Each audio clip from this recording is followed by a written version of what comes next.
విన్నీస్ first snow of the year. Winnie first snow ఒక చిన్న గ్రామం, ఎత్తైన మంచుతో కప్పబడిన పర్వతాలతో చుట్టుముట్టబడి ఉంది. ఆ గ్రామంలో విన్నీ అనే చిన్నారి అమ్మాయి ఉండేది. ఆమెకు ఆశ్చర్యంతో నిండిన మెరిసే కళ్ళు, ఆనందంతో నిండిన హృదయం ఉంది.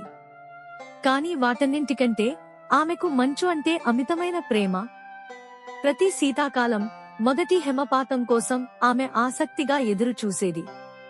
మంచు మనుషులను తయారు చేయడం, మంచులో ఆడుకోవడం ఆమె కల.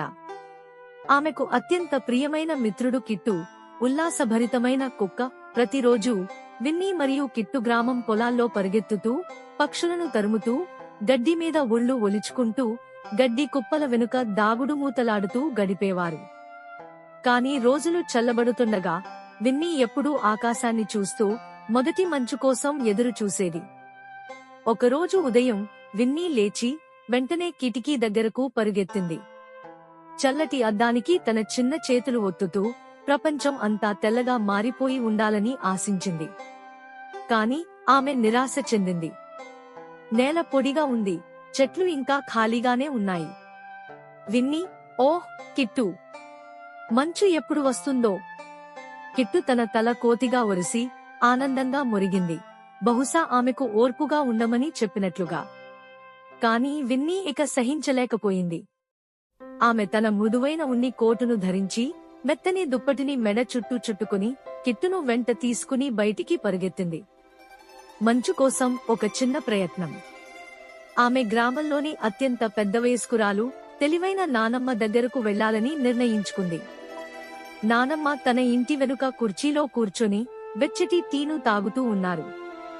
విన్నీ ఉత్సాహంగా, నానమ్మ, మంచు ఎప్పుడు వస్తుంది? నానమ్మ, ఓర్పుగా ఉండమ్మా, మంచు తనకు తానే రావాలి.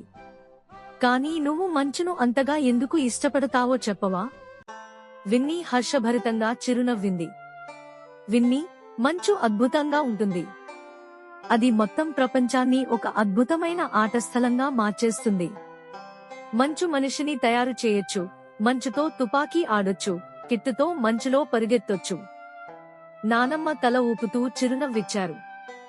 నానమ్మ, అయితే నువ్వు, కిట్టు ఇద్దరూ కొండ మీదకి వెళ్లి మంచును పిలుచుకోవడానికి ప్రయత్నించవద్దా? విన్నీకి ఆశ్చర్యం వేసింది. నిజంగా అలాంటి పని చేయగలమా? ఒక్క క్షణం కూడా ఆలోచించకుండా ఆమె కిట్టును వెంట తీసుకుని ఊరిలోని అత్యంత ఎత్తైన కొండమీదకి పరుగెత్తింది. ఆమె శిఖరానికి చేరుకుని చేతులు విశాలంగా చాచి ఆనందంగా పిలిచింది, విన్నీ, మంచు, మంచు, దయచేసి కిందకు రా. మేము ఆడటానికి సిద్ధంగా ఉన్నాం. ఒక్క క్షణం పాటు ఏమీ జరగలేదు. విన్నీ ఆకాశం వైపు చూసింది. స్వల్పంగా చల్లగా అనిపించింది. కాని అప్పుడు ఒక చిన్న మంచు గింజ ఆమె ముక్కు మీద పడింది. ఆమె ఆశ్చర్యంతో మెలకువ వచ్చింది, పైకి చూసింది. ఇంకా ఎక్కువగా మంచు వర్షంలా కిందకు కురవసాగాయి, నక్షత్రాల్లా తేలిపోతూ భూమిపై పడుతూ. ఊరు నెమ్మదిగా తెల్లటి మంచు పరుపుతో కప్పబడింది. చెట్లు, ఇళ్ళు, పొలాలు అన్నీ మంచులో మునిగిపోయాయి.